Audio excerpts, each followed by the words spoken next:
Good morning, my fellow yogic travelers. Mighty glad to be alive today, and I hope that you are too as we continue to live, laugh, love, learn, linger, and live the life we love. It's Monday, so that's my poetry day. Bards say it good. This is from Maria Rainier Rilke, The Man Watching. I can tell by the way the trees beat after so many dull days on my worried window panes that a storm is coming, and I hear the far-off fields say things I can't bear without a friend. I can't love without a sister. The storm, the shape-shifter, the shifter of shapes, drives on across the woods and across time, and the world looks as if it has no age.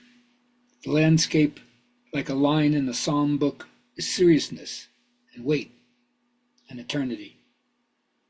What we choose to fight is so tiny.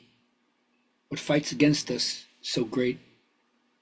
If only we would let ourselves be dominated, as things do, by some immense storm, we would become strong too, and not need names.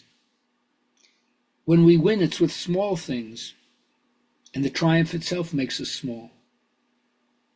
What is extraordinary and eternal does not want to be bent by us.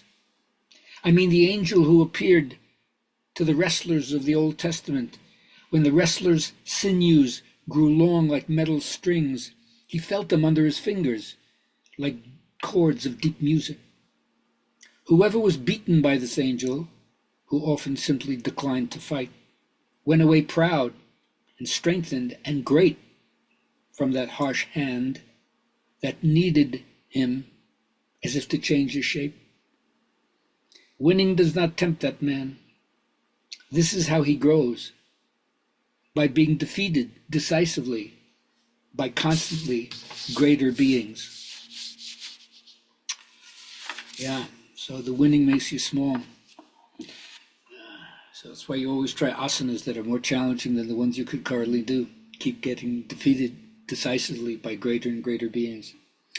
All right, my word for the day is memory and forgetting. Those two things. Why do we remember certain things and forget other things? That's an interesting idea. Does it protect us when we only remember certain things, or does it make us lose contact with the reality of the situation because our memory is not correct? And what do we forget? Why is it? Is it necessary sometimes because it's too painful to remember? Or because it's painful, we need to forget to protect ourselves? Interesting. Anyway, elevate the conversation where you are, or let me know, and I'll be glad to share what's going on with me. Now, my teacher reminds you got to relax your face. You don't think about your brain as a muscle, but like it's the metaphor. Don't clench your brain like you clench your teeth, but let the bones of your skull spread so it relaxes the hair follicles, your facial skin, your neck, the base of your neck. Because when you're in plum, not slouching, when you're in plum, the brain awakens from its hibernation and then remains a receptive instrument while you're doing whatever you're doing. Then the next thing that you learn from just being in your brain in the moment, right? Not thinking about the past, not remembering the future, not, anticipating the future, thinking about the past. But one of the things that you learn, this is why it's so important to relax, is genuine happiness goes along with a feeling of ease and openness in the body. Because when you notice if your body's contracted, you realize whether or not you're in the midst of an experience that you want to strengthen and repeat, or one you want to let go of.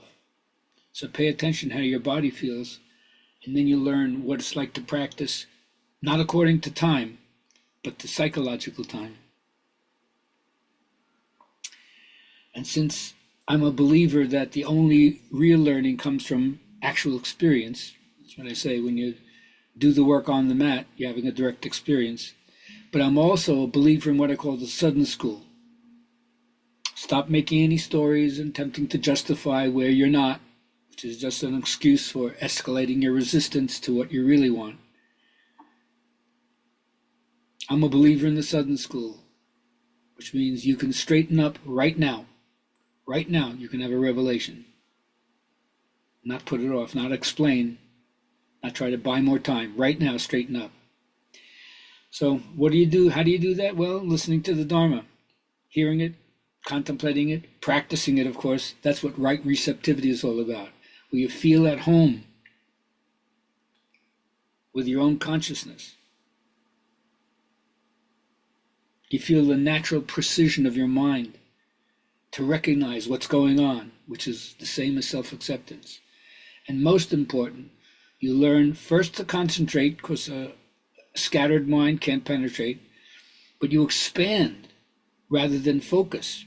Focus is the trap of concentration. You only do one thing and you lose peripheral vision. And also, when you centralize, you assume that everything revolves around me, right? Because when you're practicing, who's doing it? Me. And who hopes to get some benefit? Me.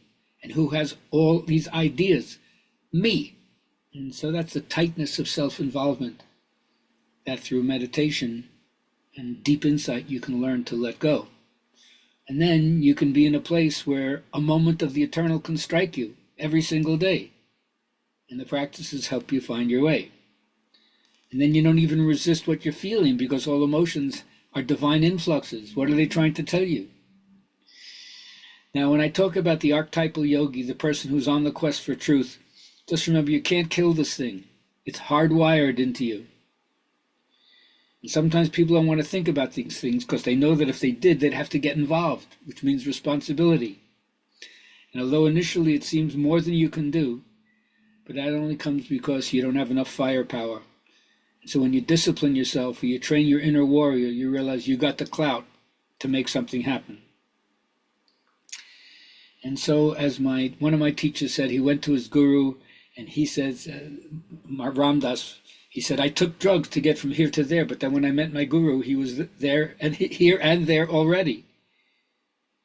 So keep acknowledging that health is your natural state. Even if there are things wrong with your body, there are other things your body is still doing marvelously well to keep you afloat.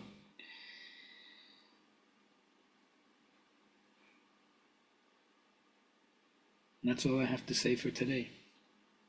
So have a great one, and I hope I'll speak to you tomorrow.